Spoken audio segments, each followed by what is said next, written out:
Harusnya tidak ada sifatnya aja. Wa razaqtana, segala puji bagi Allah yang masih memberikan rezeki kepada kita. Alhamdulillah dikasih rezeki bisa silaturahim. Jadi rezeki itu bukan dalam bentuk uang aja, Pak. Bisa silaturahmi. Tadi tadarus Quran, itu rezeki. Masih sehat, itu rezeki. Dan sudah disinggung tuh yang saya hormati khusus Ustadz Budi. Beliau ini dulu murid saya, Pak. Waktu saya tinggal di kota.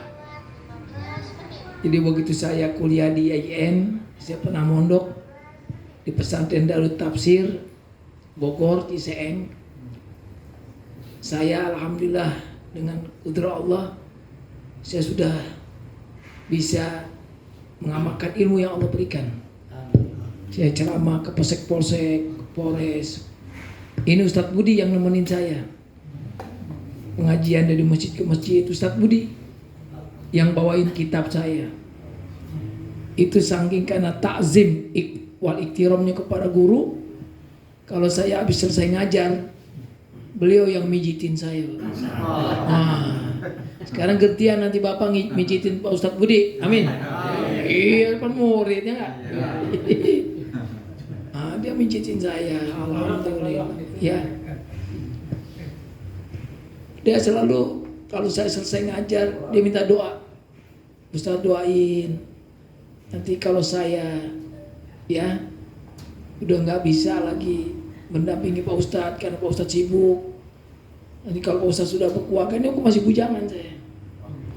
Saya ada niat pengen buka pesantren, tahfiz, buka pesantren orang-orang yang bisa saya bersama saya nanti di surga. Amin. Amin. Akhirnya alhamdulillah saya pernah diajak yang di daerah Jawa. Wih, itu pesantrennya luas, gede. Ada sekolahannya. Bahkan sekarang saya bangga, tadi saya diperlihatkan juga ada pesantren Syifa. Ya, Syifa kedua apa satu tadi? Kedua, yang satunya di Jawa.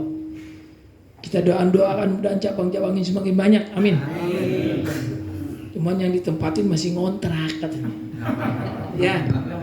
Allah kasih jalan. Nanti insya Allah kasih di rezeki buat Pak Budi. Amin. Dan Pak Budi ini mau orangnya ulet, tekun, sabar. Ya. Dengan ulet, tekun, sabar, makanya ada pepatah bahasa Arab dalam mahfuzat seperti manjada. Manjada. Nah, barang siapa yang bersungguh-sungguh pasti dia dapat, ya. Nah, jadi kita belajar harus sungguh-sungguh, insya Allah kita dapat. Amin. Amin. Ngaji sungguh-sungguh, insya Allah kita dapat. Amin. Nah, apalagi tadi sudah ditentukan temanya di bulan Syawal ini bulan silaturahim. Ini masih bulan Syawal. Syawal itu, tahu nggak artinya Syawal? Peningkatan. Iya. Jadi Syawal itu artinya meningkat. Jangan di bulan Syawal malah kita nggak meningkat. Ngajinya nggak meningkat, tadarusnya nggak meningkat, hafalannya yang meningkat. Yang meningkat di Syawal apanya? Hah? Apanya kebanyakan? Berat badannya. Ya Bu, nggak ada suaranya nih ibunya nih. Ya. Nah, jadi bulan Syawal itu bulan peningkat. Makanya bulan Syawal itu bulan, kalau boleh saya ibaratkan, ada bulan kasalitator, motivator, dan bulan untuk mengetahui keberhasilan kita bulan Ramadan. Jadi kalau pengen tahu nih berhasilnya Ramadan ini di Syawal. Kalau pengen tahu gagalnya Ramadan di bulan Syawal. Kalau di bulan Syawal banyak tidur, berarti di Ramadannya tidur. Ada nggak? Tidur lagi, tidur. Mau ngaji tidur. Nah, berarti itu dulu di Ramadannya begitu tuh. Subuh tidur, zuhur, asar, Terawih? Tidur. Habis sahur? Nah, begitu Syawal? Tidur. Jadi Syawal ini adalah katalitator ya keberhasilan di bulan Ramadan. Itu mana Syawal meningkat. Mudah-mudahan Allah terima puasa kita, amin. Salat tarawih kita diterima oleh Allah, amin. Jemaah sekalian, kita akan bahas tentang Syawal kaitannya dengan halal bihalal. Halal bihalal bisa dilihat dari 5 aspek. Catat nih. Bu. Dilihat dari 5 aspek. Satu, pertama dilihat dari aspek linguistik. Apa? Nih. Jadi halal bihalal pertama dilihat dari aspek linguistik. Catat dong. Ya. Hah? Enggak, tulisnya di memori. Ya. Di HP, Pak. Iya, di HP boleh. Yang kedua dilihat dari aspek yuridis. Apa? Yuridis. Kalau bahasa kitanya dilihat dari aspek fikih. Fikih berkaitan cuma dengan yuridis. Jelas? Ya. Yang ketiga dilihat dari aspek fadilahnya. Apa? Fadilahnya. Yang keempat dilihat dari aspek hikmahnya. Coba yang saya ulang. Jadi halal bihalal bisa dilihat dari berapa aspek? 1. Yang kedua? 3. Apa tadi? Fadilahnya. Keempat? Hikmahnya. Nah, yang kelima nih. Ya, lihat yang kelima. Nah, yang kelima adalah dilihat dari aspek yaitu silaturahimnya. Silaturahim atau silaturahmi? Udah dua-duanya bener lah. Ya enggak? Nah, sekarang kita lihat dari aspek apa tadi? Linguistik, halal bihalal. Halal bihalal ini dari aspek bahasa. Halal dikatakan dari kata halla yahilu halalan atau halla yahilu hilalan. Jadi halal itu dari segi linguistik artinya boleh. Apa? Boleh. Jadi kalau halal bihalal berarti artinya Boleh. boleh dengan boleh. Paham? Paham nggak? Nah. Yang kedua, halal dari segi linguistik itu artinya cair. Apa? Cair. Udah didapat cair belum? Iya, maksudnya udah dapat amplop belum? Ya, sekarang kalau lebaran kan biasanya orang halal bihalal suka bagi-bagi duit ya. Namanya mencairkan, paham? Jadi halal yang kedua apa? Cair dengan mencairkan. Barangkali kita maaf nih, selama muamalah, selama muasyarah, selama bersosial ada yang membeku, nggak sapa-sapaan, nggak tegur-teguran, harus dicair. Nah itu namanya dihalalkan. Masih ada yang membeku nggak nih? Hah? Ada nggak? Di kulkas. Ya, waduh, ada udah lebaran. Ya, Allah maafin deh, tapi hatinya masih beku. Nah, itu belum halal bihalal. Ada yang begitu? Hah? Ada di mana? Ya. Jadi halal bihalal yang kedua apa tadi? Cair. Cair. Tadi yang pertama apa? Boleh. Boleh dengan Yang kedua cair, mencairkan. Biar hubungan kita nggak beku nih. Ya. Ada orang sampai nggak membeku nih, nggak saling tegur sapa Pak. Sampai ketemu Ramadan ke Ramadan. Apalagi orang Pak sampai meninggal, hatinya belum mencair. Allah naudzubillah. Makanya rata-rata maaf Pak, kalau bisa Bapak nih sebelum meninggal dunia harus banyak mencairkan hubungan kita. Minta maaf. Saya kemarin nih Pak Ustadz Budi kaget saya. Ada teman saya nih. Ini nggak apa-apa Pak, ini buat contoh. Namanya Ustadz Sahroni. Umurnya sekitar 80 tahun. Dia udah pensiun udah lama. Tiba-tiba tuh Pak datang ke kantor. Assalamualaikum. Waduh, udah sepuh ya 80 tahun. Udah sepuh belum? Sepuhan. Waduh, jalan aja susah. Ya dituntun sama anaknya. Waduh, sengaja mau nemuin saya. Manusia Sleman. Aduh gimana Pak? Mohon maaf ya. Barangkali saya selama hidup ya, saya banyak dosa. Tuh, minta dihalal. Itu puasa Pak. Puasa kemarin. Itu akhir 10 Ramadan lah. Saya bilang, Pak Haji Amroni, selama ini saya tahu saya nggak punya dosa. Saya juga, kita kan baik-baik aja kita. Udah, saya maafkan, barangkali saya juga baru punya dosa, maafin. Semua itu satu kantor disalam-salamin Pak. Oh,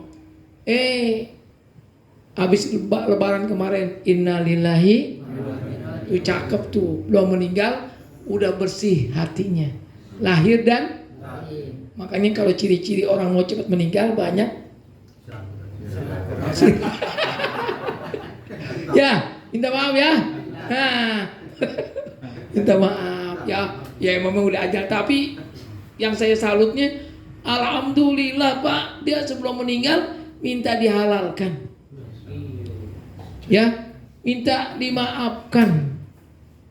Ini yang salut saya. Bapak gitu Pak ya. Kalau bisa mau tidur nih, minta maaf dulu sama guru. Terserah, zaman teknologi canggih sekarang, betul kan? Oh, kalau harus jalan-jalan kan ongkos jauh, betul nggak? Misalnya Zoom. Assalamualaikum Abi, Umi, besok, aduh, takut nggak ketemu. Minta maaf lahir batin. Siap nggak? Siap nggak? Saya kalau mau malam telepon sama istri, Ma, udah punya istri belum? Ada 2. Baru 1. Ada yang belum ya? Harus nikah. Yang disinggung itu. Ya, tolong beriskop nikah kata Nabi. Cari rezeki dengan nikah. Wah, Pak, Masya Allah. Ada salah seorang mujtahidin namanya Imam Ahmad bin Hambal. Dia begitu umur 55, dia meninggal dunia. Dia nikah lagi sama santrinya.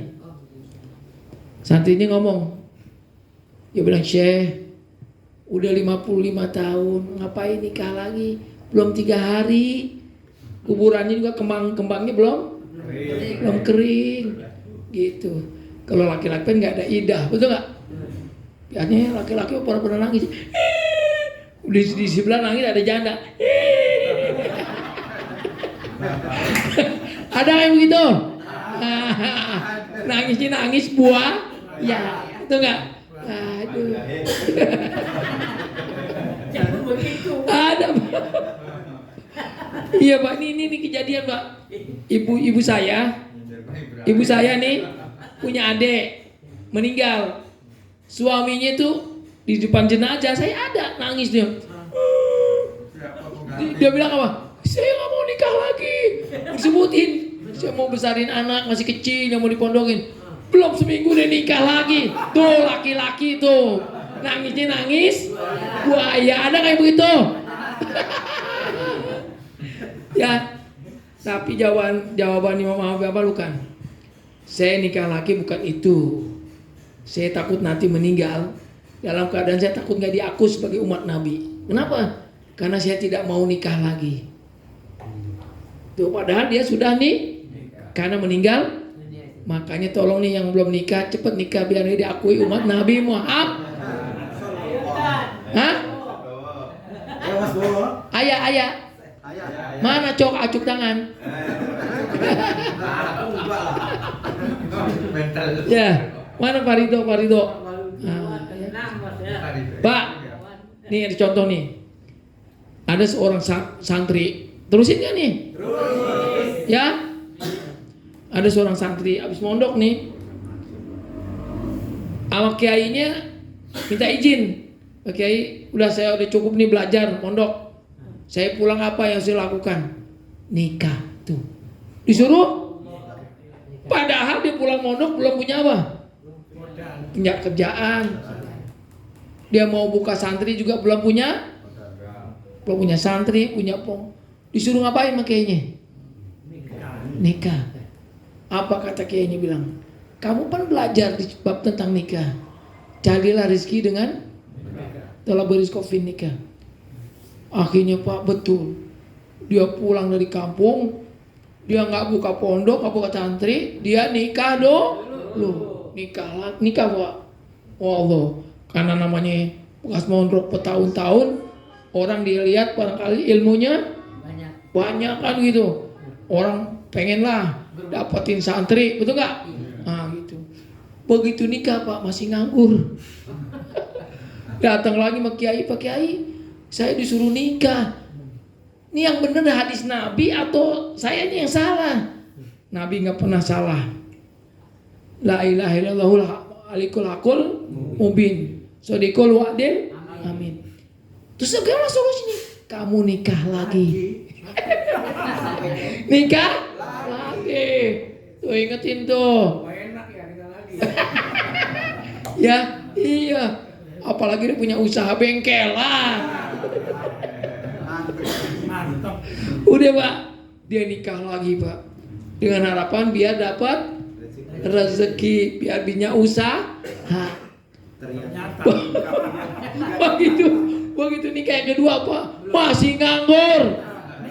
Protes lagi sama Ustadz Budi. Nikah lagi. Protes Budi gimana? Nggak salah. Hadis Nabi, kamu yang salah. Kenapa? Kamu suruh nikah lagi. Karena ayatnya fankihu atau balakum minan nisa masna wasulasa waruba. Nikah lagi istri yang ketiga Pak. Dengan harapan dapat kerjaan. Begitu punya istri yang ketiga Pak, masih nganggur. Waduh. Dia datang lagi ke kiai. Kiai yang benar hadis Nabi atau saya yang salah? Hadis Nabi nggak pernah salah. Kamu yang salah. Caranya apa? Nah, kamu belum ngawalin Quran, suruh nikah berapa tadi? 4. Nikah lagi Pak. 4 istri itu. 4-4-nya janda. 4-4-nya janda. Iya dong. Kalau janda kan bisa kerjasama, betul nggak? Nah, udah. Begitu punya istri yang keempat Pak, masih nganggur. Datang lagi ke kiai. Kiai gimana? Kamu kurang amalan kamu. Ya, kamu ngandelinnya kepada syahwat aja. Amalannya apa? Ya kata Rasul, kalau pengen dapat rezeki, amalin puasa Senin Kemis. Apalagi sholat malam. Amalin baca surah Al-Waqi'ah. Baca tiap malam. Barang siapa baca surat Waqi'ah setiap malam nih istiqomah, dijauhkan dia pada kefakiran. Jadi kalau kita nggak mau fakir, tiap malam baca surah Waqi'ah. Ini mah yang dibaca bukan surat Waqi'ah apa? Surat janda. Ya. Udah. Akhirnya Pak diamalin nih. Ya, tahajudnya, duhanya. Di masjid Pak. Masjid, udah puasanya. Ini pertama, kedua, ketiga, keempat nyari. Mana suami gue nih? Istri yang pertama datang ke istri yang kedua, istri yang kedua datang ke istri yang ketiga, istri yang ketiga datang ke istri yang keempat. Kumpul dia. Waduh. Ya, akhirnya Pak, ini kisah nyata nih. Ini bab tentang nikah. Dengerin dulu. Akhirnya karena dia santri, pasti nggak kemana-mana, nggak mungkin masa ke diskotik, betul nggak? Betul nggak? Nah, pasti ada di mana dia? Di masjid. Pasti di masjid. Lagi ngapain? Lagi sholat. Lagi tidur. Lagi ngaji. Lagi sholat. Betul Pak. Diitipin isi pertama. Oh iya lagi ngaji tuh. Surat Waqi'ah. Itu lagi sholat duha. Lagi doa. Akhirnya Pak dalam doanya Pak apa? Dia kencengin nih, dia tahu bini ngintip. Ya Allah, kalau rezeki di langit turunin, yang di bumi, yang jauh, yang sukar, mudahkan. Boleh pakai bahasa Indonesia juga.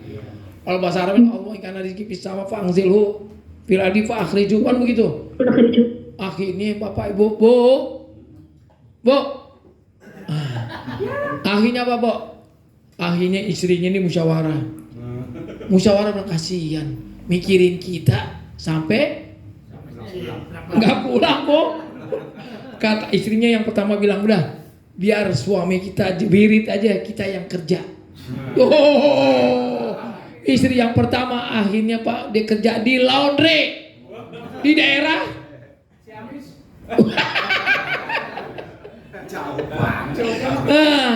kerja di laundry. Udah. Istri yang kedua Pak, dagang jamu keliling. Jamu, tempat yang jamu. Hah? Apa sekalian lihat jamu-jamu keliling? Yang ketiga Pak, bukan dagang sayuran yang keliling tuh. Yang keempat, tahu Pak, jadi pembantu. Akhirnya semua dia yang cari duit, empat-empatnya suaminya suruh wirid aja. Akhirnya dia datang sama kiai bener. Setelah punya istri 4, saya nggak ngapain. Suami istri saya yang kerja, yang ngasih duit. Asik gak? Asik gak? Jadi kalau sampai sekarang nganggur, nambah istri lagi. Kalau masih nganggur, istri lagi. Nanti biar istri yang cari duit. Ada yang nggak begitu Pak? Ada nggak? Ada Pak. Jadi ada orang pekerjaannya mancing aja, istrinya kerja. Ada istri suaminya main burung aja. Ada yang main catur, istrinya. Ini contoh Pak di tempat saya nih. Nah nanti nih tadi udah ngobrol sama Pak Budi, Bu. Nanti insya Allah santri-santri mau silaturahmi tadabbur alam ke tempat saya. Amin. Nah, nanti kita nginep di sana, ada kolam renang. Perlu rehlah, perlu dong, betul nggak? Sebab kata Nabi, Tala Ali bilang, hibur hati kamu. Kalau tidak dihibur hati kamu akan sakit, beku. Ali bilang, gimana menghibur silaturahmi? Kamu tadabbur alam. Kamu silaturahim. Nanti insya Allah tadabbur alam silaturahimnya santri-santri ya ke tempat saya.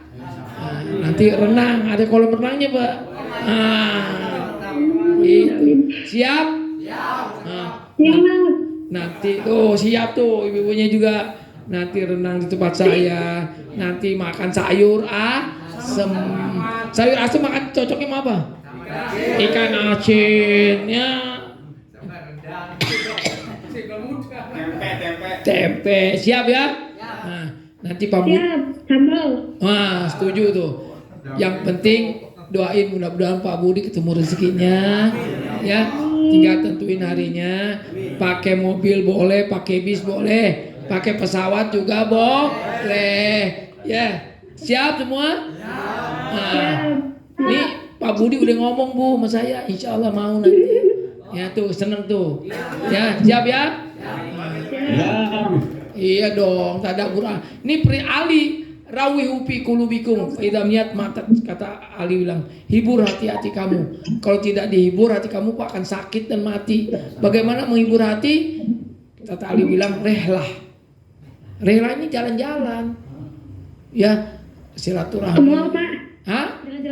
Jalan-jalan ke mall Pak. Woi, bukan, cuma malah bukan menghibur itu. Ada juga emang orang buat menghibur hati jalan ke mall, menguras duit, ya nggak? Paham di sini? Jadi hadirin yang berbahagia, sampai mana ya tema saya ya? Bernikah Pak. Halal BH dari segi apa tadi? Linguistik bahasa, artinya boleh cair, mencairkan. Nah, sekarang lihat dari segi apa? Hukum, yuridis, fikih. Pak, sudah sekalian, halal dari segi yuridis ada 5. 1, artinya sunnah. yang kedua makruh, yang ketiga mubah, ya, yang keempat haram, yang kelima wajib. Apa? Dari segi hukum ya, dari segi fikih halal bihalal artinya apa? Boleh itu mubah. Saya tanya, ini air apa nih? Nah, halal nggak? Namanya mubah, halal. Ini apa? Jeruk, halal nggak? Mubah, paham? Jadi halal bihalal dari segi hukum artinya mubah. Ada halal bihalal artinya makruh, Pak, dibenci. Makan pete halal nggak?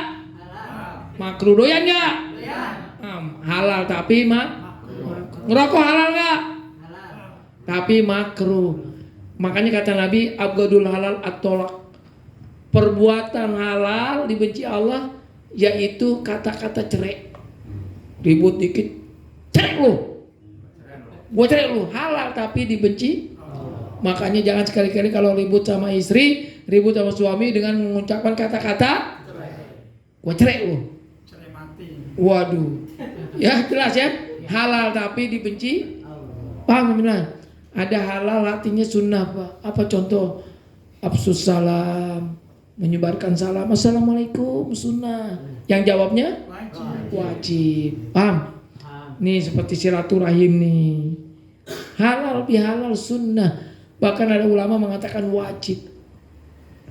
Alladzina yanquduna ahdallah min ba'di mitsaqi wa yaqta'una ma amarallahu bihi ayu shola wa yufsiduna fil ard ulaika humul khasirun. Menunjukkan wajib, Pak, silaturahim, halal bihalal itu. Ya. Jelas? Nah, itu dari segi apa tadi? Dua. Yang kadang ketiga apa? Fadilah. Wah, Pak. Pak, nanti, Pak, di akhirat ketika orang dikumpulkan dihisab, yang dipanggil oleh Allah apa, Pak? Ahlul fadli. Ahlul fadli, bangun kau. Masuk ke surga, nggak bakal aku hisab. Mau masuk, Pak, orang ahlul fadli. Ya, dengan diseleksi. Ditanya nih, kamu kenapa kok disebut ahlul fadli? Kok kamu masuk surga nggak dihisab lagi? Karena waktu di dunia ini saya sering silaturahim. Ini mah silaturahimnya ke janda aja sih. Ya, jelas. Apalagi kata Nabi, barang siapa silaturahim kepada orang yang memutuskan, ini ahlul fadli.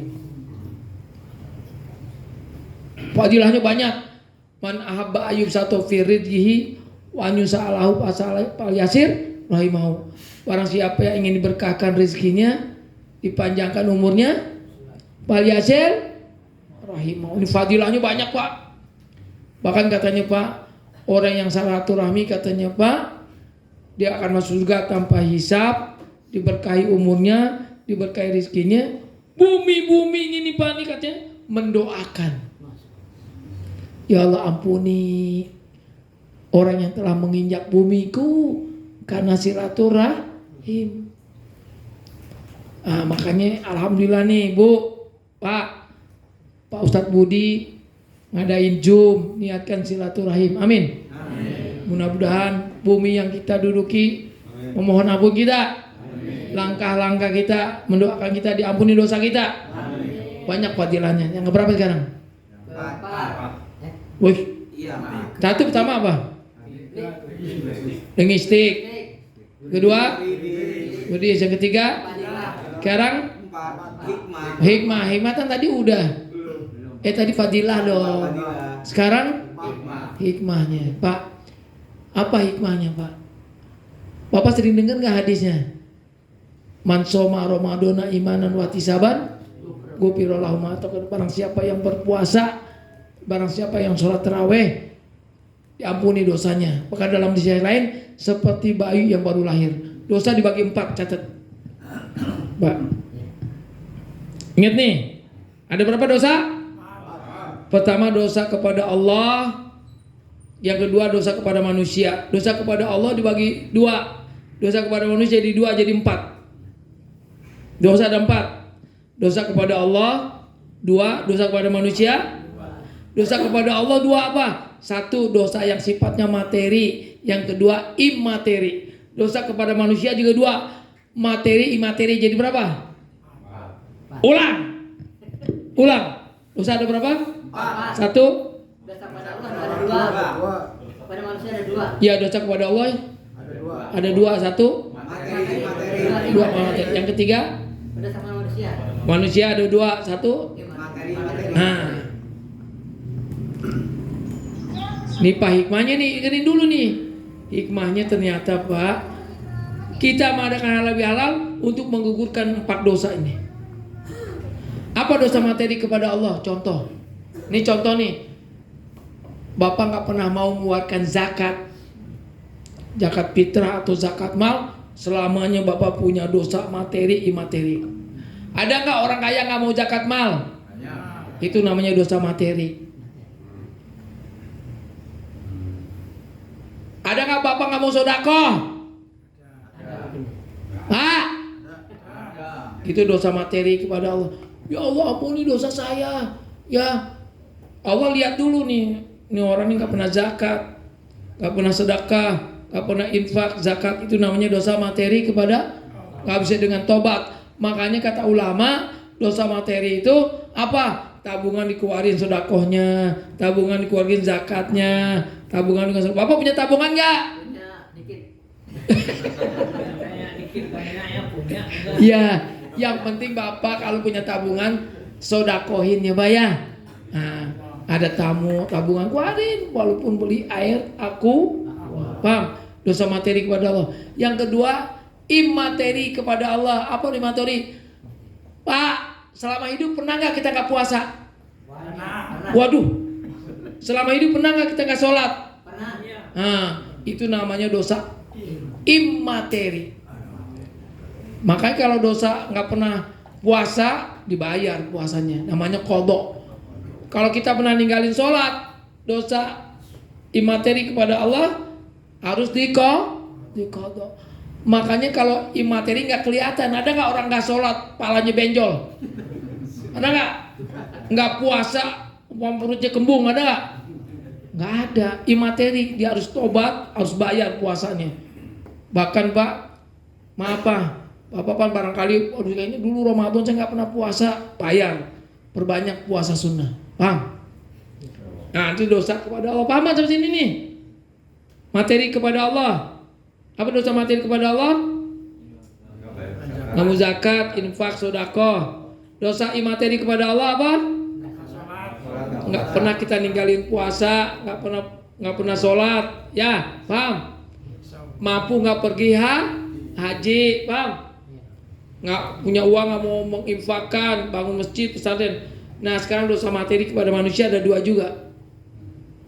Catat nih, Bah, apa dosa materi kepada manusia? Utang. Makanya Nabi Pak, kalau mau menyolatin orang mayit, yang ditanya dosa materi dulu manusia. Ahlul mayit, saya mau sholatkan ini si mayit, punya utang nggak? Kalau dibilang punya, siapa yang mau bayarin ini utang nih? Kerabatnya.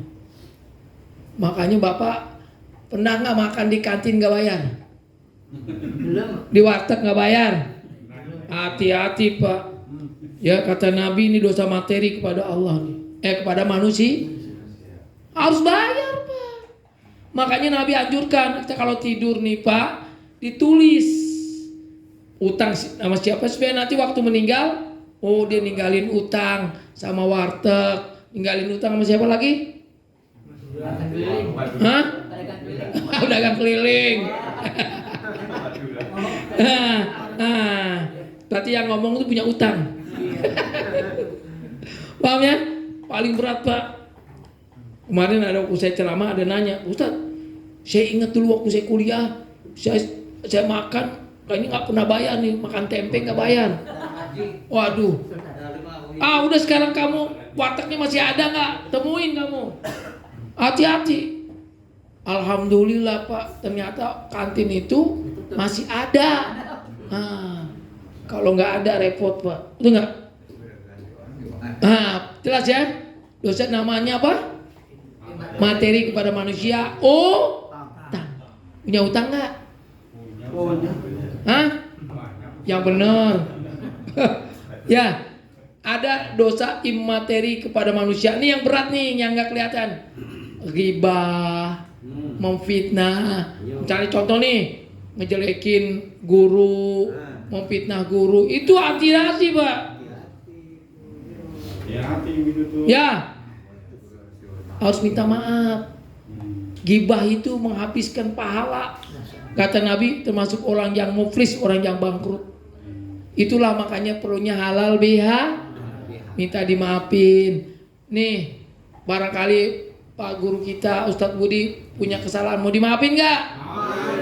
Budi, tapi kalau dimaafin jangan diomongin lagi. Tadi, waduh hari ini kok nggak ada makanan, itu ghibah, ya nggak? Wah, masa pengajian nggak ada makanan diomongin nggak? Waduh, ada juga makanan, makanannya basi, ya itu ghibah. Tapi insya Allah sini mah nggak ada ya. Ada makanan, nggak ada makanan. Ikhlas nggak? Yang bener, jangan dikasih makanan. Ya, paham nggak nih? Nah itulah hikmah halal bihalal buat menggugurkan dosa kita. Hablum minallah dan hablum minallah. Inilah yang katakan dengan Nabi, kharaja min zunubihi kayaumin waladatu ummu. Dia akan dihapuskan dosanya seperti bayi yang lahir nggak punya dosa. Nah, tadi saya ada bisik-bisik dari MC, Ustadz sebelum ditutup dengan doa, barangkali ada yang mau nanya nggak? Tapi jangan nanya masalah janda ya, awas. Iya, dia ngancem aja dia nih. Sebentar, kan belum, masih ada satu lagi. Apa itu? Yang kelima kan belum. Ya belum selesai. Benar. Ini cakep. Satu linguistik, yang kedua Yuridis. yuridis, yang ketiga wadilah, yang keempat, yang kelima silaturahim. Silah ini artinya hubungan. Rohim artinya kandung. Makanya Pak, kita silaturahmi ini menghubungkan kasih sayang. Makanya ada satu hadis, barang siapa yang silaturahim, kata Allah, sama dengan dia silaturahim kepada saya. Barang siapa yang memutuskan silaturahim, sama dengan dia memutuskan silaturahim kepada saya. Barang siapa yang berjabat tangan, kata Allah, dia berjabat tangan kepada aku.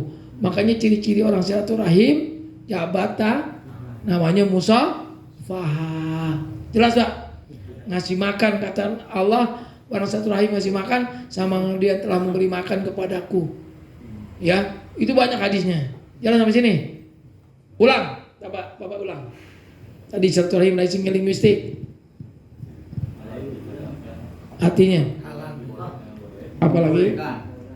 Boleh. Terus dari segi yuridis ada 5. Apa? Sunnah, makruh, mubah. Iya, terus dan haram. Harusnya apa?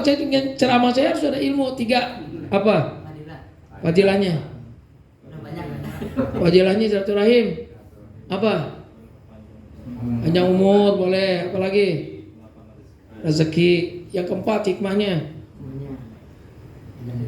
untuk menggugurkan dosa. Yang kelima silaturahim sama dengan silaturahim kepada Allah. Memutuskan silaturahim sama dengan memutuskan kepada Allah. Berjabat tangan sama dengan berjabat tangan kepada cakep. Tepuk tangan. Itu namanya kita ceramah dapat ilmu. Ya, udah siap nanya? Wih, sudah lah anggota. Ya. Apa pertanyaannya, Pak? Saya dulu. Semua boleh, insya Allah. Assalamualaikum warahmatullahi wabarakatuh. Saya mau bertanya Ustaz, tadi yang diceritakan Ustaz yang semasa sekolah kan dulu saya di asrama ya di Pemalang Jawa Tengah. Itu kan ada pedagang yang datang ke asrama itu. Terus kadang-kadang kami anggap melihat ya Padahal nggak tahu lihat apa enggak ya. Kita ngambil 5, ngakunya 3 saja. Gawat. Sekarang ini orang udah meninggal tadi ya.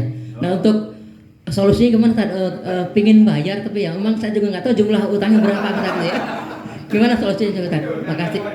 Ini tapi ngaku dia. Wah, jujur salut saya, Pak.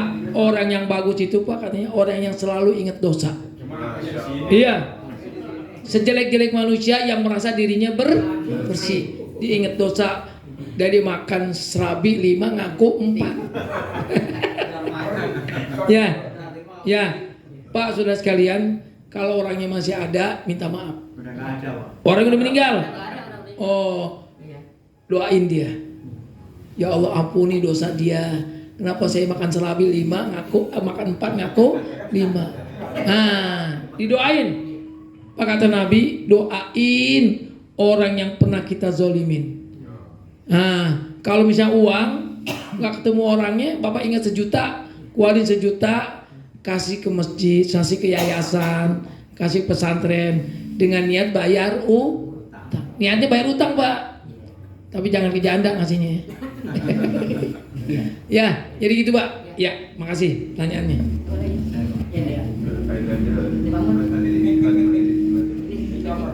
Opor. Assalamualaikum warahmatullahi wabarakatuh. Waalaikumsalam. Pak Ustadz, saya mau menanyakan mengenai bagaimana kalau ada seseorang yang punya masalah dengan teman atau tetangga, udah minta maaf, cuman kayaknya maafnya tuh belum ikhlas, belum tulus gitu. Terus gimana akibatnya? Yang pertama, terus yang kedua, apabila ada seseorang yang mempunyai utang atau sambutan, tapi orang itu sudah meninggal, kemudian keluarganya nggak bertanggung jawab, itu resikonya gimana, Pak Ustadz? Terima kasih. Assalamualaikum warahmatullahi wabarakatuh. Bagus, Pak. Gini, pertanyaannya bagus. Kita sudah minta maaf, dia nggak mau maafin. Ini berarti manusia dajjal nih namanya. Iya. Allah aja maha. Pak, banyak kisah. Ada orang 99 orang bunuh, dimaafin sama Allah jadi 100. Ada nggak? Ada pelacur, ya, cuman ngasih minum aja dimaafin oleh Allah. Jadi Bapak, kalau ada orang minta maaf, jangan tiada maaf bagimu. Wih, belagu amat. Allah aja maha. Maaf. Jadi Bapak kalau ada minta maaf, saya maafin, ya, jelas. Nggak boleh orang minta maaf, kita nggak maaf. Namanya siapa tuh? Namanya Dajjal. Dajjal itu nggak punya sifat pemaaf. Makanya diperintahkan berlindung kepada Allah dari fitnah Dajjal. Yang kedua, pertanyaan bagus. Pak, punya utang tapi keluarganya nggak mau bayarin utang. Nggak boleh gitu dong. Keluarga, Pak, kalau misalnya dia udah meninggal, bayarin. Ya. Wallahu fi aunil abdi maka Allah fi auni akhi. Barang siapa menolong saudaranya nanti ditolong Allah. Paham? Makanya Bapak sekalian, nanti kalau ada keluarga kita yang meninggal, tiba-tiba ada orang datang ke kita, Pak. Dia punya utang tuh, Pak. Ya. Terus kata kita, lu nagih aja di kuburannya. Waduh, bisa nggak di kuburannya minta lagi utang? Ya nggak bisa. Keluarganya bilang, oh baik. Punya utang berapa? 1 M. Baik. Ya tapi kalau punya utang mana buktinya, betul nggak? Karena ada juga, Pak, ngaku dia nggak punya duit. Lu datang aja tuh ke keluarga Ismail, apa? Bilang aja lu dia punya utang. Apa? Nggak taunya utangnya kok buat bayar judi, Pak. Judi online. Jangan. Makanya utang piutang harus ada hitam di atas putih. Dalam Al-Quran kan begitu. Jelas? Ya, Pak ya? Jadi gitu, Pak. Jadi keluarganya harus bayar asal ada buktinya gitu. Bagus. Ada lagi pertanyaan silakan. Assalamualaikum warahmatullahi wabarakatuh. Saya nanya tentang kira-kira 2 hari Lebaran kemarin kalau nggak salah. Ada seorang nenek-nenek tinggal di yayasan Hasanah Kebajikan, Pak. Tahu-tahu waktu dia mandi barangkali jatuh di kamar mandi jam 5 sampai Isya kalau nggak salah. Baru datang anaknya.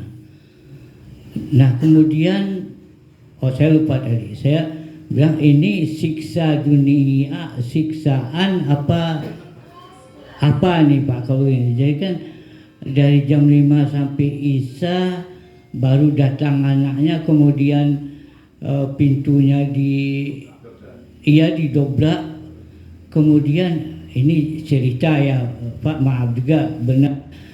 Ini ditarik-tarik ibunya. Memang kalau tinggal di situ saya udah lama ada tahu, sering ngobrol. Terus si anaknya datang, anaknya ada 3 tuh Pak. Anaknya ada 3, ya yang satu tuh boleh dibilang sukses. Suaminya perempuan lagi, suaminya kerja di PLN. Nah tapi waktu itu dibawa kemana aja ke rumah anak-anaknya tuh, anak-anaknya nggak mau Pak, mau, iya, nggak mau. Kemudian dimandikan apa di situ karena nggak ada orang. Wah, 2 hari itu pada pulang semua ke Palembang. Jadi yang tinggal hanya ibu itu, dan dicari itu buat mandi aja susah. Nah kemudian dicari kuburan juga susah. Ada anak-anaknya tapi nggak mau membawa ke rumahnya, nggak menerima Pak. Sehingga sampai besok ya saya lupa belum itu. Jadi baru dibawa ke Karet Tanah Abang. Itu pun katanya ditimpa udah yang ketiga baru dapat di mana-mana. Itu kira-kira baik anaknya ya jelas berdosa ya Pak ya. Tapi itu siksaan apa kena apa ya Pak? Maaf, terima kasih banyak. Assalamualaikum warahmatullahi wabarakatuh. Waalaikumsalam. Pak, kata Nabi, orang meninggal tergantung dari kebiasaan hidupnya. Saya ulang ya, dari kebiasaan waktu hidupnya. Barangkali ini anak nggak pernah merawat, orang tua nggak pernah merawat anaknya, ada nggak? Ada. Jadi anak tuh dendam. Saya punya teman Pak, orang yang masih hidup. Suami istri ini bisnismen. Anaknya nggak pernah diurus dari bayi. Dia miara dari kecil sampai bayi. Bakal pernah jadi mahasiswa saya di Trisakti Pak. Siapa ngajar di Trisakti? Ya, orang yang masih hidup. Itu anaknya Pak, kalau sakit nggak mau ditungguin sama bapak ibunya, minta ditungguin sama baby sisternya. Alasannya apa? Pak Ustadz, saya waktu kecil nggak pernah diurus, cuma langsung begitu lahir yang ngurusin, karena setiap hari dia ngurusin hati-hati. Makanya bapak tolong nih, kalau mau diperhatiin sama anak, perhatiin anak kita. Jangan karena ngurusin bisnis, ngurusin duit sampai anak. Ada kayak begitu? Mana? Jangan. Saya baru ngomong Ustadz Budi, sama anak jangan sayang. Anak sekolahin, minta duit selagi baik, ya. Karena dia nanti udah tua pasti ingat Pak. Percaya, betul nggak? Kalau sama anak pelit nanti sudah tua pelitin. Ada nggak anak yang pelit? Karena dia tadinya waktu dia ini pelit. Paham nggak? Itu satu Pak ya. Bahkan mungkin kalau orang bilang hukum karma, ya namanya hukum kausalitas, sebab akibat. Mungkin dia nggak pernah menanamkan kebaikan kepada anaknya jadi ada gua mati gua nggak mau urusin lah, gua aja dulu nggak pernah diurusin, itu nggak? Itu satu. Yang kedua Pak, Bapak pernah baca nggak kisah Habibie? Ya, yang di hari tuanya Baca dengan di hari tuanya apa? Ya, Apa dia dalam tulisannya? ya. Saya nyesel katanya. Misal ya. Anak-anak saya nggak pernah dididik agama. Iya. Saya sakit, yang ngurusin bukan anak-anak saya. Karena anaknya sibuk, yang jadi direktur, yang di Jepang, yang di Jerman. Jerman. Habibie sendiri ngerti, Pak. Iya. Karena anak tuh Pak, kalau kurang didikan agama, udah dah nanti bapak mati, biar enak dikubur di Kerawang yang harga tanah berapa? Mahal. Nanti yang tahlilin Ustadz Budi, yang mandiin, karena merasa banyak lu. Tapi kalau anak yang soleh Pak, ada didikan agama, orang tuanya meninggal, dia yang mandiin, dia yang nyolatin, bagus gak? Cakep gak? Ya. Pak, maaf nih, maaf. Saya sering mandiin, Pak. Pejabat orang meninggal. Iya. Anaknya juga nggak ada yang mauin, ngapain nggak mau ini? Karena merasa dia banyak loh. Nah ini Pak, karena kurang didikan agama. Pak, bapak waktu kecil dimandiin nggak sama bapaknya? Ah, dimandiin nggak? Kok masa terakhir bapaknya meninggal nggak mau dia ikut mandiin? Sedih kita. Ya, makanya bapak sekalian didiklah anak dengan agama. Ya, biar nanti dia ingat sama orang tuanya. Pak, kalau dididik agama nggak usah diminta. Ya, nggak usah. Ini kayak saya si anak 9 Pak, 9. Kalau bahasa Sundanya tunji, tahu tunji? Setahun hiji. Tuh. saya Pak, Hah? saya cuma 7. Ya, saya 9. Pak, terus Pak, saya nggak pernah minta duit sama anak. Tapi tahu-tahu dan transfer ke saya. Tuh. Dia tahu jasa saya. Nggak usah minta. Jangan, mana lo? Udah sekolahin tinggi-tinggi. Nggak usah. Pantangan Pak, minta sama anak biar dia ingat sendiri. Amin. Dan jangan tujuan kita nyekolahin anak juga nanti minta dibalas jasa. Jangan. Ya, gitu. Sekarang orang kenapa anak nggak perhatian? Karena niat kita mendidik anak salah. Jam. Jelas ya? Cakep. Tepuk tangan dong buat yang pertanyaan Bapak ini. Saya mau tanya Pak. Waduh.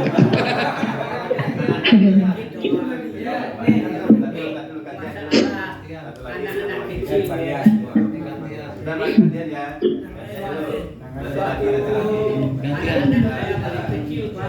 Assalamualaikum warahmatullahi wabarakatuh. Nama saya Solihin dari Rumah Tawis Nurul Kolbi 5. Pertanyaan saya sesuai dengan tema hari ini halal bihalal, yaitu tadi boleh begitu ya. Lalu pertanyaan saya gini, mau bulan puasa atau mau Syawal itu kan ada yang disebut namanya melihat hilal. Nah itu hilal itu apa termasuk artinya dibolehkan atau bagaimana, itu mohon penjelasannya. Sekian, terima kasih. Assalamualaikum warahmatullahi wabarakatuh. Waalaikumsalam. Pak, kalau hilal, jadi gini. Memang kemarin ada perbedaan nggak kemarin Lebaran? Kalau lebaran Nggak ada. Sama Pak. puasanya yang Ya, puasanya yang berbeda, lebarannya sama ya. Tapi ada juga Pak yang lebaran duluan. Ada. Itu kalau nggak salah tarekat Naqsabandiyah. Dia lebaran duluan. ditelepon sama Jadi Bapak sekalian, jadi kalau Bapak misalnya, oh di hilal udah lihat, Bapak tergantung Bapak ikut NU atau ikut Muhammadiyah. Kalau Bapak ikut NU, pemerintah, ikut Muhammadiyah juga kemarin sama ya. Iya. Lihat hilal berarti boleh. Berarti Bapak nggak boleh haram puasa. Paham ya? Nggak boleh lagi. Udah lebaran, udah ada hilal, masa pasti kita puasa haram. Jadi Bapak nggak lagi dihalalkan, Pak. Ya, kalau misalnya udah sekalian udah dihalalkan, udah dihalalkan, kecuali hilal nggak nggak halal lagi. Jadi haram. Jadi gitu Pak, ya. Jadi Bapak kemarin lebaran ikut siapa? Udah ikut pemerintah aja. Walaupun kita nggak melihat hilal, biarin pemerintah yang tahu persis. Ya, pemerintah udah lihat Pak dari beberapa alat. Ini berapa nih derajat? Nah, ya cahayanya nih pemerintah yang tahu lah. Sekian derajat hilal nggak kelihatan, berarti itu masuk 1 Syawal gitu Pak. Ya, kalau Muhammadiyah kan menggunakan ru'yah, jelas. Udah bisa dilihat. Bahkan Pak, nanti tahun 2030 setahun 2 kali puasa Pak. Iya, ini berdasarkan hisab menurut Muhammadiyah. Gitu. Jelas sampai sini. Baik, sekalian. Nih Ibu, nih ada yang mau nanya nggak nih di Zoom? Iya Pak, saya mau nanya Pak. Baik, sebutin namanya Bu. Dari mana? Nama saya Siti Malaysia Pak, dari NQ 10B Ciamis. Ciamis, ya. Sebutin namanya Bu. Ya, mudah-mudahan. Silakan tanya Bu. Ya baik. Tadi kan dijelaskan oleh Pak Ustadz bahwasanya dosa kepada manusia itu terbagi 2, yaitu materi dan imateri. Nah, yang jadi pertanyaan saya adalah apakah kedoliman yang bersifat fisik ataupun kedoliman yang bersifat moralitas itu termasuk dosa imateri atau bagaimana Pak? Semoga Pak Ustadz dan keluarga senantiasa dilindungi oleh Allah. Baik, tepuk tangan. Pak, kalau dosa kepada manusia, Bapak melakukan kezoliman nih, tempeleng harus tempeleng lagi, namanya kisos gitu Bu, hati-hati. Jadi kalau Bapak punya dosa materi kepada manusia, utang, nah termasuk tadi benar, cubit lagi, cium. Ya, makanya Pak, kisos dalam Islam namanya. Kisos ini dalam rangka dosa materi, paham? Bunuh dapain lagi. Nah, tapi kalau dia mau maafin nggak apa-apa Bu. Jadi gitu ya Bu. Jadi kalau maaf Bu, kalau ada orang pernah menzolimi kepada ibu, pernah nyubit, pernah nempeleng, ya. Nah, kalau ibu misalnya mau maafin tuh orang yang pernah nyubit, cubit lagi Bu. Tapi kata ibu, udah dulu mah, udah deh gua maafin aja, nggak apa-apa. Yang penting dia sudah minta maaf, nggak harus dia melakukan kezaliman, dicubit lagi, nempeleng, nggak. Kata Nabi yang paling bagus, karena dalam kisos juga boleh Pak, namanya bayar apa? Diat. Nah, dulu pernah Pak, TKW Indonesia membunuh tuannya. Ya, begitu dia mau dikisos, tuan rumahnya minta bayar itu aja, diat, ya. Nah, diminta yang sifatnya materi, nggak dihukum pancung lagi. Kalau nggak salah saya ingat tuh dulu aku masih presidennya Habibie, ya. Berapa miliar? Waktu itu 4 miliar atau 5 miliar. Saya termasuk ikut patungan tuh Pak, masukin ke rekening ini. Kasihanlah Pak, perempuan dipacung. Dia ini membunuh tuannya cuma gara-gara maaf nih, karena pengen di apa ya? Dia mempertahankan diri Pak. Mempertahankan diri. Ya pengen diperkosa. Oh itu waktu zaman saya ingat tuh. Makanya dia sebagai wanita punya harga diri, dia bunuh tuh tuannya. Gitu. Akhirnya ada perasaan kita iba. Ya. Jadi gitu. Jelas begini Bu ya. Nah. Baik Pak. Ada pertanyaan lagi ibu-ibu? Ya, mudah-mudahan insya Allah yang melakukan kezaliman Bu, jangan ibu melakukan kezaliman lagi. Ya Bu ya, udah maafin aja Bu. Ya Bu. Maaf, sedikit lagi Pak. Ya. Berarti kalau misalnya ada orang ingkar janji harus kita bohongi lagi Pak. Apa? Kalau misalnya ada orang yang ingkar janji harus kita bohongi lagi dong Pak. Dikasih nih. Ingkar janji Pak. Kalau misalnya ada orang ingkar janji sama kita, kan mungkin itu termasuk kedoliman secara non verbal ya. Iya betul. Jadi kalau orang kerja sama kita nggak digaji, Ya, ingkar janji. ingkar janji. Oh. Berarti kisahnya kita bohongin lagi dong Pak. Nggak jadi bangun jalan, itu kan ingkar janji. Iya, betul. Jadi Pak, orang yang melakukan ingkar janji, nanti kalau gua kepilih gua bangunin rumah, apa begitu? Ternyata enggak ya. Nah, itu dia dosa Pak. Hati-hati tuh. Dosanya materi apa imateri? Materi bisa. Imateri Pak. Imateri. Iya, materi bisa, imateri bisa. Materinya bilang kan mau bangun masjid, ngatanya masjid nggak dibangunin, betul nggak? Imaterinya dosa janjinya Pak. Kalau yang materinya mau ngasih, ada lagi Pak, Bu, ada orang, lu kalau pilih saya, ya di satu desa ini, saya sumbang karpet, begitu dia nggak dapat suara, karpetnya diambil. Aduh, diambil lagi. Bagus, tepuk tangan buat ibu kita. Bertanya Pak. Mohon izin bertanya Pak. Waduh, aneh lagi nih, banyak Pak Budi nih. Yang perempuan terakhir ya, silakan. Oh, Bu. Saya Sisi Ratna Dewi dari NK16 Bandung. Oh, Bandung. Woi, tadi mana?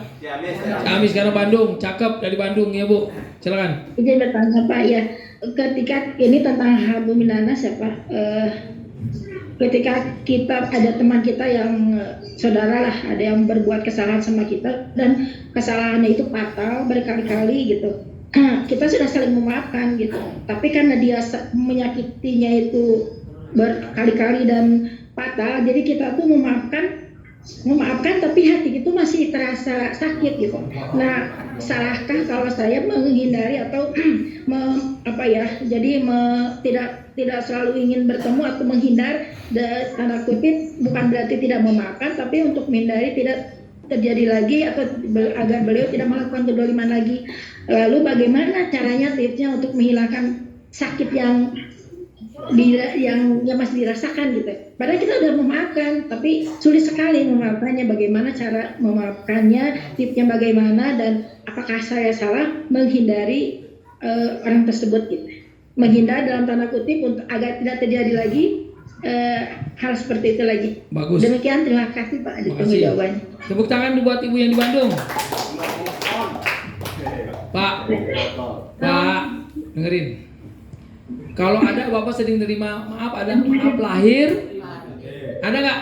Maaf lahir batin? Ada. Nggak ada Pak. Maaf lahir batin. Kita udah maafin lahir batin, diulang lagi. Ya. Hari berbahagia. Bagaimana kita buat menghindar? Boleh Bu. Ini kayaknya udah gua maafin, ya, ulang lagi. Bapak boleh menghindar. Menghindar bukan berarti Bapak memutuskan silaturahmi, jelas ya Pak? Menghindar contoh nih, saya kalau udah maaf lahir, saya kalau sama dia gaul lagi, dia akan melakukan kesalahan yang sama. Ya sama. Ya itu namanya menghindar, namanya hijrah. Boleh, paham? Jadi kalau kita punya teman, ya udah kita maafin, dia hijrah, cari teman yang baru. Jelas? Ya Pak ya, cari teman tetangga yang, makanya Pak Nabi perintahkan kepada orang yang pernah berbuat dosa, apa? Kamu hijrah. Ada anak muda, kamu hijrah. Aduh udah minta maaf ya Rasul, nggak mau lagi ya godain tuh si janda. Hijrah. Ya Pak. Ya. Jadi itu hijrah Bu ya. Menghindar salah satu hijrah. Iya, hijrah. Bagaimana bisa menghilangkan rasa sakit itu yang masih ada gitu, karena Ya, jangan Bu. Orang yang punya malah jadi sakit ke ibu. Jangan.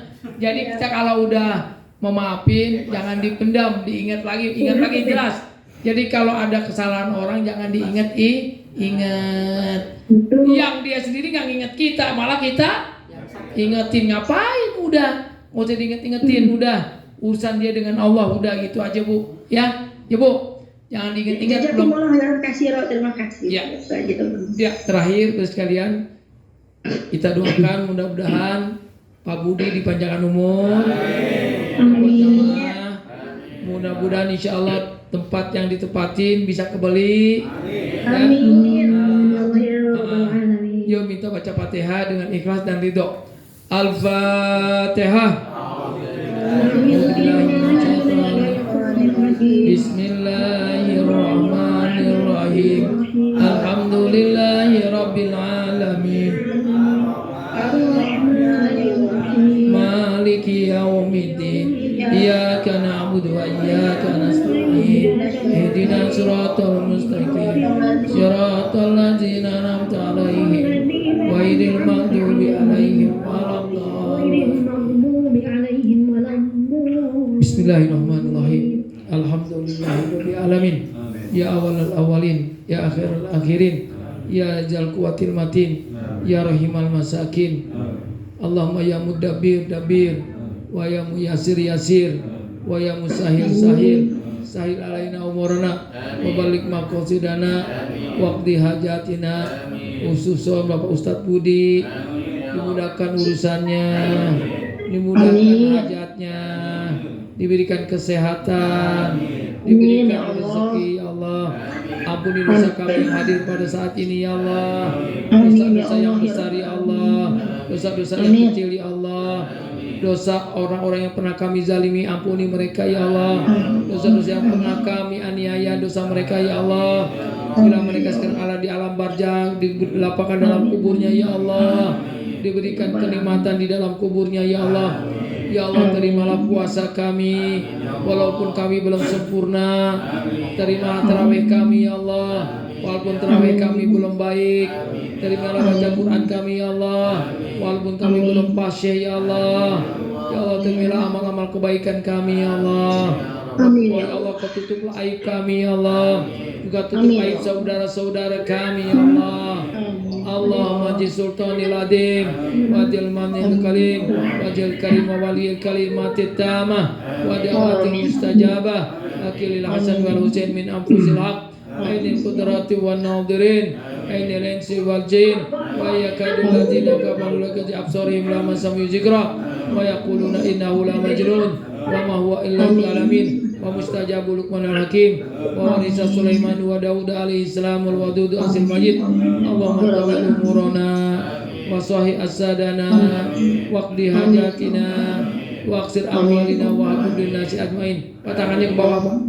Allahumma sarif anal gola wal bala wal waba wal fahsya wal munkar wasifal mukhtalifah wasadaid wal mihan wal fitan wal adha wal amrad wat taun wal gibah wal fitnah fi hayatina wa usratina wa buyutina wa jamaatina fi hadzal makan innaka ala kulli syai'in qadir wa sallallahu ala sayyidina Muhammadin wa ala alihi wa ajmain walhamdulillahil alamin.